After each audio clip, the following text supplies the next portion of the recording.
Je vais avoir le plaisir, 19h venant de sonner, d'ouvrir ce temps de Melchior M, qui est un temps qui va nous permettre d'échanger avec un auteur dont Melchior a relayé la publication, la note de lecture, et qui a une thématique qui est au cœur de nos programmes d'enseignement. Donc, on a le grand plaisir ce soir, Lionel Fontagnier, de vous inviter, de vous accueillir dans ce temps d'échange de Melchior M, auxquels vont participer des professeurs et nos élèves également.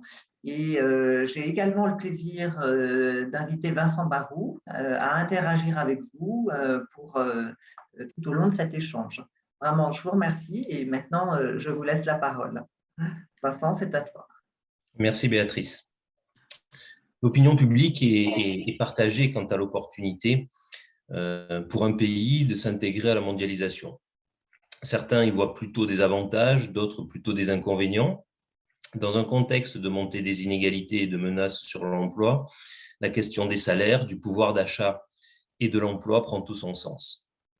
Qu'en est-il dans les faits des conséquences de la mondialisation commerciale sur tel ou tel agent économique? Qui gagne, qui perd et dans quelle mesure? Dans cet ouvrage, La feuille de paye et le caddie, au titre suscitant notre curiosité, l'auteur mène une enquête passionnante en conciliant rigueur scientifique et pédagogie pour tenter de répondre à ces questions. Cet auteur, c'est Lionel Fontagnier, professeur d'économie à l'Université Paris 1 Panthéon-Sorbonne et à l'École d'économie de Paris.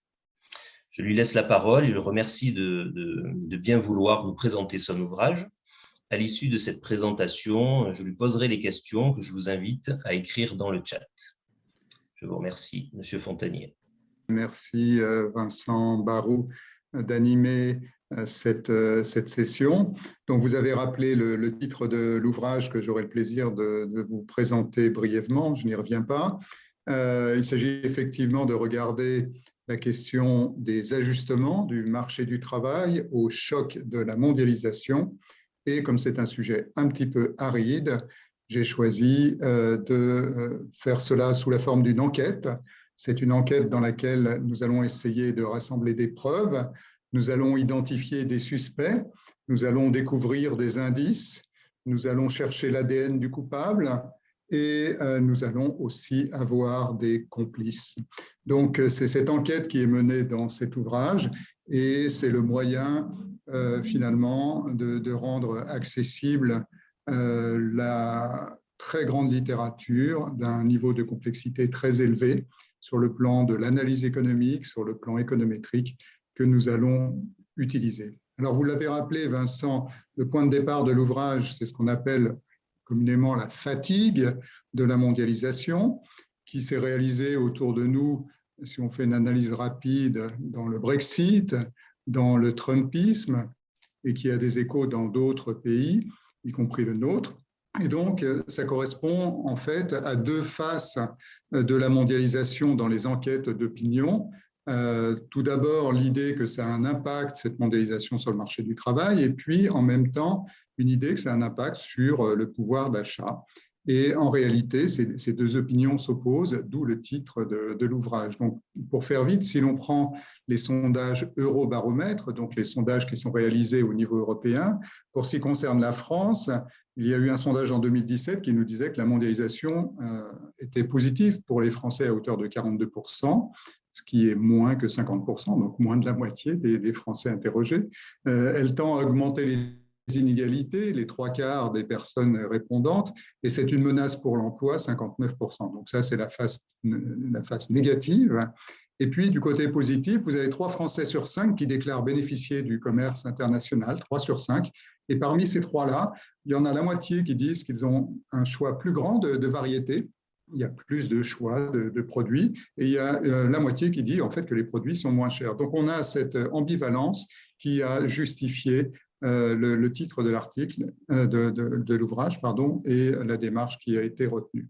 Alors ça fait écho au débat américain qui est bien connu et qui a été relayé très très largement en France. Ça remonte en fait à assez longtemps, hein, ça remonte au début des années 1990, quand Ross Perot, qui était un candidat à l'élection présidentielle aux États-Unis, qui n'a pas été au bout de la campagne, mais qui avait commencé par débattre avec Bill Clinton, avait dit qu'il entendait le bruit terrible de l'aspiration des emplois américains par le Mexique Et vous vous rappelez peut-être que c'est effectivement le moment où on discutait la possibilité d'élargir l'accord de libre-échange entre le Canada et les États-Unis au Mexique, donc pour donner ce qui est devenu ensuite l'ALENA.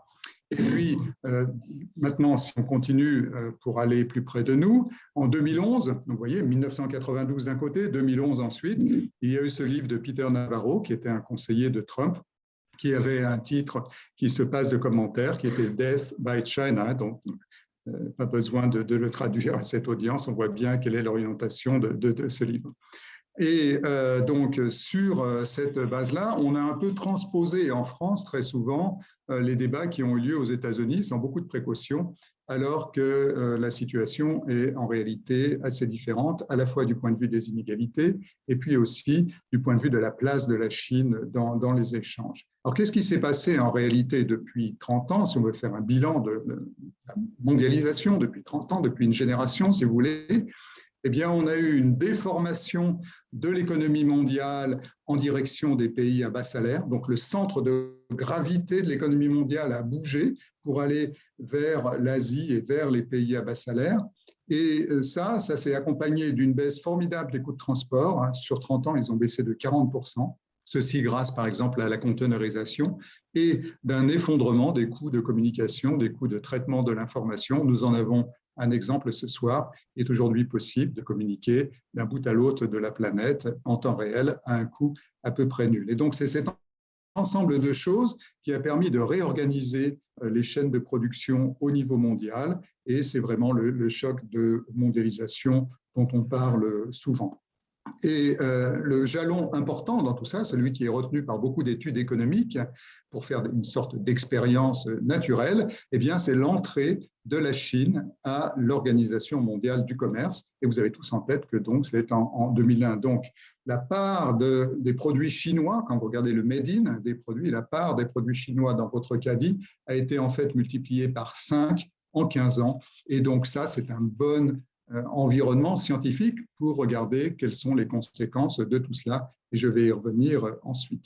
Alors, le point de départ de la réflexion, si on veut faire vite et bien comprendre ce qui s'est passé avec la mondialisation, si on retient cette date de 2001, c'est au fond que le consommateur français, vous et moi, peut aujourd'hui acheter des produits chinois sans aller en Chine. Alors, ça paraît totalement stupide comme idée, mais c'est effectivement ça qui s'est passé. Le grand changement, c'est qu'on a pu avoir accès à des produits chinois sans aller en Chine. Donc, c'est vrai pour vous et moi, pour le consommateur. Le laptop que vous utilisez pour regarder cette session est évidemment assemblé en Chine, mais c'est vrai aussi pour les entreprises qui peuvent se fournir en Chine en consommation intermédiaire, qui vont être ensuite introduites dans les processus de production. Les roues de votre voiture, Vincent, sont probablement des roues en alliage léger qui sont fabriquées en Chine. Vous pourrez vérifier demain matin que c'est bien le cas. Alors, attention toutefois à transposer, je l'ai dit, le débat américain à la France. C'est beaucoup plus compliqué que ça. La Chine a une part qui est 3 fois plus grande dans les importations des États-Unis, de l'ordre de 21%, par rapport à ce qu'elle est en France. C'est 3 fois plus petit en France. Et en réalité, si on cherche le premier partenaire de la France, c'est bien sûr l'Allemagne. Et l'Allemagne a aujourd'hui une part dans le commerce français qui correspond à la Chine dans le commerce américain. Et donc, pour résumer ce point statistique élémentaire, ça veut dire que notre Chine à nous, d'une certaine façon, c'est l'Allemagne. Donc, il faut faire attention à ne pas transposer tous les raisonnements sur la mondialisation, les bas salaires, etc., de façon directe des États-Unis à l'Allemagne. Le choc de la mondialisation a été beaucoup atténué dans le cas français par rapport aux États-Unis. Alors, pour regarder quelles sont les conséquences de tout ça sur le marché du travail, il y a un juge de paix. Le juge de paix, c'est la part des salaires dans la valeur ajoutée. Et donc, si on regarde ce qui s'est passé sur une assez longue période, je vais prendre ici la période qui commence au milieu des années 90 et qui va jusqu'à 2017, donc de 95 à 2017, la part des salaires dans la valeur ajoutée a baissé de 4 points dans l'OCDE, en moyenne. Elle a baissé de 4 points en moyenne dans l'OCDE. Donc ça a été très commenté. On a dit, est-ce que c'est la mondialisation? Est-ce que c'est le progrès technique, etc. Maintenant, si vous regardez aux États-Unis, cette part a baissé de 7 points. Donc elle a baissé de 4 points en moyenne dans l'OCDE, elle a baissé de 7 points aux États-Unis. Ma question est, de combien a-t-elle baissé en France? Eh bien, quand vous allez lire le livre, vous allez découvrir que cette part a augmenté en France sur la période. Et la France est une sorte d'exception, dans quelques autres, de pays dans lesquels la part des salaires dans la valeur ajoutée n'a pas baissé en dépit de la mondialisation. Et ça, c'est dû notamment au fait que le choc a été moins fort sur la France, et c'est dû aussi à nos institutions sur le marché du travail. En particulier, les bas salaires n'ont pas évolué en France de la même façon qu'ils ont évolué, par exemple, aux États-Unis, à cause de l'organisation et de la réglementation de notre marché du travail. Alors, regardons cela d'un peu plus près. Si on veut faire une analyse économique complète de ce genre de situation, eh bien, il y a en fait 3 points méthodologiques à faire qui parcourent le livre. Le premier point, c'est la différence entre relatif et absolu. Donc ça, c'est une différence que tout le monde a en tête, mais il faut bien la garder en tête pour comprendre les choses quand on parle des gains et des pertes des différents individus, des différents salariés. Il peut y avoir des pertes relatives et il peut y avoir des pertes absolues, ce qui n'est pas la même chose. Et par exemple, si vous gagnez moins que votre voisin, est-ce que je peux dire que vous perdez? Ben oui et non, c'est un peu une question fondamentale hein, du point de vue des inégalités, de la redistribution, etc. Si un individu gagne moins que son voisin, toutes choses égales par ailleurs, est-ce que cet individu perd? Alors il perd en termes relatifs, mais il ne perd pas en termes absolus. Donc c'est cette question qui est le premier point méthodologique à bien garder en tête. Le deuxième point méthodologique à garder en tête, c'est la différence entre équilibre partiel, ce qui se passe dans un micro-marché du travail au niveau local, dans une zone d'emploi, et équilibre général, ce qui se passe dans l'économie tout entière, dans la France dans son ensemble. Donc, si vous préférez, la différence entre le local et le national, ou la différence entre le salarié de l'industrie textile à Cholet et le marché du travail des salariés qui ont ce type de qualification en France. Ce n'est pas la même chose. Donc, c'est le deuxième point méthodologique. Et le troisième point méthodologique à bien garder en tête, c'est la différence entre nominal et réel. Donc, vous avez une évolution de votre feuille de paye en termes nominal, c'est ce que vous voyez sur votre feuille de paye, mais ce qui est intéressant pour l'économiste et ce qui est intéressant pour le consommateur, ce n'est pas cela, c'est son pouvoir d'achat. On en parle beaucoup ces jours-ci. Donc, le pouvoir d'achat, c'est évidemment le salaire nominal qui va être corrigé de l'évolution des prix.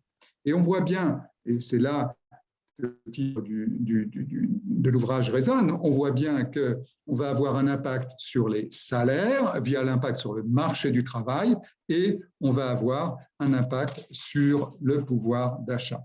Alors, quand on essaye de comprendre quel est l'impact sur les salaires, d'abord, eh bien, il faut aller dans le niveau le plus fin possible. Et ce qu'ont fait les économistes, les avancées des travaux, ça a été d'aller au niveau le plus fin possible. Le niveau le plus fin possible, c'est de considérer avec des données individuelles, que l'on appelle des données appariées entreprises-employés, ou en tout cas aller au niveau du marché local du travail. Le marché local du travail, ça va par exemple être le plateau de Saclay. C'est un ensemble de communes. Il y a 300 marchés locaux du travail en France qui sont définis par l'INSEE, qui correspondent aux zones dans lesquelles les personnes peuvent commuter pour trouver un emploi. Eh bien, on va prendre dans une de ces 300 zones d'emploi et on va regarder l'évolution des salariés qui sont employés dans un type d'industrie. Et donc, qu'est-ce qui va se passer? On va essayer d'opposer les zones d'emploi qui vont être affectées le plus par la concurrence étrangère. Ici, la concurrence chinoise. Dans le cas de mon exemple, qu'est-ce qui s'est passé après 2001 avec ce qui s'est passé dans les zones d'emploi qui sont moins affectées par la concurrence chinoise. Donc, c'est ce que je vais appeler l'évidence microéconomique, pour en parler en mauvais français. Alors, ces zones d'emploi, j'ai dit qu'il y en avait à peu près 300 en France. En réalité, il y en a 322. Vous en avez à peu près 700 aux États-Unis. Et donc, l'auteur qui a proposé cette méthode, il faut retenir son nom, c'est quelqu'un de très connu. Il s'appelle David Autor. Donc, David Autor est vraiment l'économiste qui a mis au point cette façon d'identifier l'impact de la globalisation, perçue comme l'arrivée de la Chine dans le jeu en 2001 sur les emplois et sur les salaires.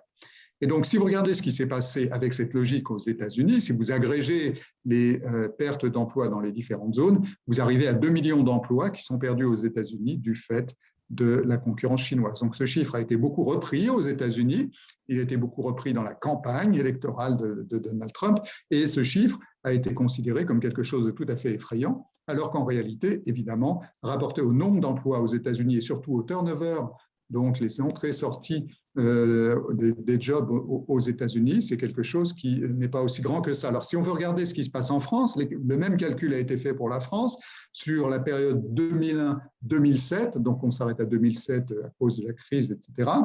Et bien, sur cette période de 2001 à 2007, dans mes zones d'emploi, au total, en cumul, on aurait perdu quelque chose comme 88 000 emplois. Donc 88 000 emplois perdus sur la période de 2001 à 2007. Et ça, c'est à comparer, si vous voulez un point de comparaison, à quelque chose comme 200 000 emplois par an qui étaient créés dans le secteur privé avant la crise Covid. 200 000 emplois par an créés dans le secteur privé en France. 88 000 emplois perdus sur la période 2001-2007 en cumul. Donc, vous voyez que c'est à la fois beaucoup pour les personnes qui ont perdu leur emploi, qui ont subi un déclassement social, mais au niveau macroéconomique, finalement, ce n'est pas aussi important que cela. Surtout que ces emplois qui ont été perdus dans le secteur manufacturier ont été recréés ailleurs. Quand on importe des téléphones de Chine ou quand on importe des laptops de Chine, eh bien, ça crée beaucoup d'emplois dans la distribution. Il y a des vendeurs dans les magasins, il y a des réparateurs, etc. Donc, ça crée beaucoup d'emplois dans les services qui accompagnent donc ces importations. Donc, ce qui veut dire qu'il faut revenir à la macroéconomie, il faut revenir au niveau global pour bien comprendre ce qui se passe. Et quand on fait ça, eh bien, ça a été fait aussi aux États-Unis. Et là, c'est intéressant parce qu'on voit 2 millions d'emplois perdus, je le disais, dans le secteur manufacturier. Qu'est-ce qui se passe quand on construit une maquette de l'économie américaine avec 22 secteurs, etc. Je n'ai pas le temps de rentrer dans les détails, on pourra en discuter un peu plus. Eh bien, on s'aperçoit qu'au fond, les gains et les pertes se compensent.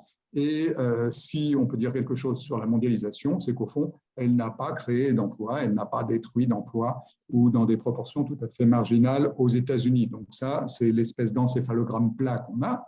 Mais ce qui est très important, c'est de rappeler que ça, c'est au niveau global et qu'au niveau local, c'est très différent. On voit que les effets locaux négatifs sont 4 à 5 fois plus marqués que l'effet global. Et donc, les perdants perdent et se rendent vraiment compte qu'ils perdent. Et les gagnants gagnent, mais gagnent de façon plus diffuse. Et donc, les pertes sont ressenties plus fortement que les gains par les uns et par les autres. Alors, je n'ai pas parlé des gains, je n'ai pas parlé du gain sur le caddie, qui est l'autre face de l'histoire que l'on est en train de raconter. Eh bien, on pourra rentrer dans la discussion, dans le détail des méthodes pour calculer ça. Mais l'ordre de grandeur qui circule dans les études empiriques qui ont été faites, j'en ai fait et d'autres en ont fait aussi, est un gain de pouvoir d'achat de l'ordre de 1 000 € par ménage et par an du fait de la mondialisation. Donc, chaque ménage a gagné en moyenne ceci. Il y a des ménages qui ont gagné plus, il y a des ménages qui ont gagné moins, ça dépend des structures de consommation, etc.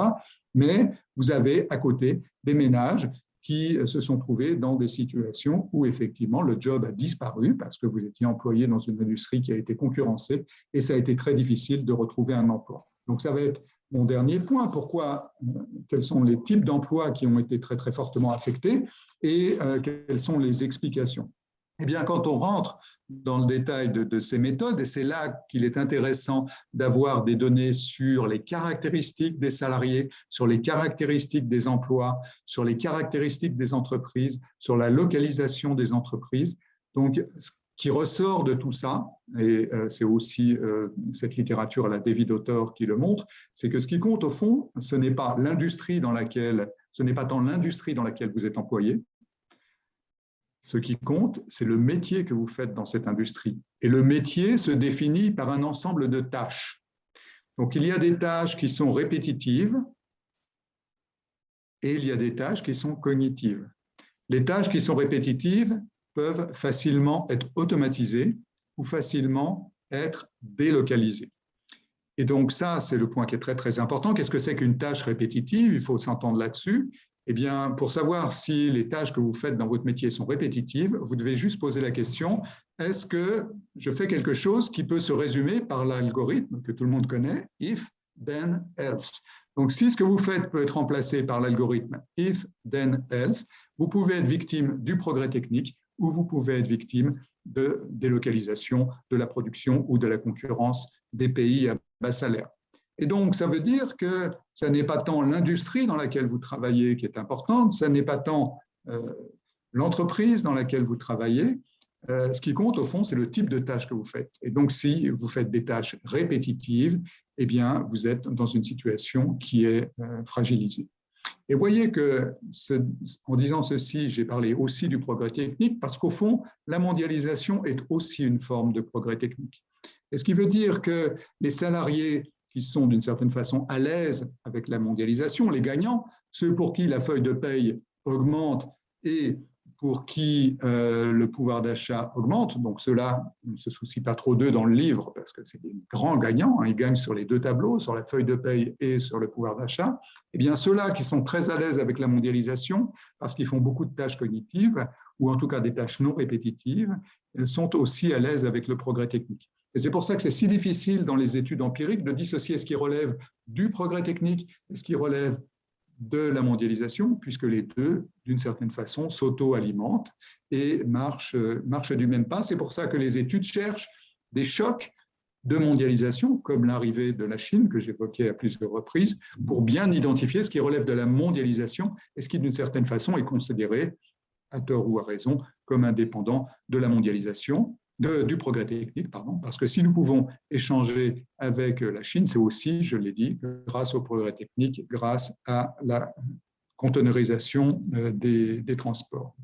Donc, au fond, les prix qui baissent grâce à la mondialisation et les salaires qui augmentent pour certains et qui baissent pour d'autres sont les deux faces d'un même processus qui correspond à la fois à la mondialisation et au progrès technique. Donc, votre caddie et votre feuille de paye reflètent en réalité ces deux faces d'une même réalité. Il y a des gagnants, c'est ceux pour lesquels eh bien, la feuille de paye augmente, le pouvoir d'achat augmente, et puis il y a ceux qui n'arrivent pas à compenser par les gains de pouvoir d'achat les pertes qu'ils enregistrent sur le marché du travail. Et c'est ceux-là qui ont un ressentiment très fort, qu'ils expriment à l'encontre de la mondialisation, même si le sujet est évidemment un petit peu plus compliqué que ça. Et qu'est-ce qui se passe au fond? Est-ce que c'est la mondialisation qui est responsable des pertes subies et du déclassement social, donc des salariés qui exercent des tâches répétitives, qui sont colocalisés dans des zones d'emploi dans lesquelles il y a beaucoup de salariés qui font la même chose, beaucoup d'entreprises qui sont concurrencées, etc. Donc, est-ce que c'est la mondialisation qui est en cause? Eh bien, la conclusion du livre, c'est que non, ce n'est pas tant la mondialisation qui est en cause que les politiques économiques qui n'ont pas su accompagner les perdants du progrès technique et de la mondialisation en leur donnant la boîte à outils pour s'adapter à ce nouveau monde dans lequel nous vivons. Et nous pouvons peut-être arrêter la mondialisation, mais nous ne pourrons pas arrêter le progrès technique. Donc, le sujet du livre, c'est de bien pointer donc, cette difficulté qui est de donner la boîte à outils pour être plus adaptable à ce nouveau contexte. Si c'était facile de conduire les politiques économiques de ce type, cela se saurait. Mais jusqu'ici, au moins en France, ces politiques économiques n'ont pas été couronnées de succès, d'où le ressentiment et d'où l'impact politique de la situation dans laquelle nous sommes. Voilà un bref résumé de ce livre. Je vous remercie de votre attention et je suis très impatient d'avoir vos questions.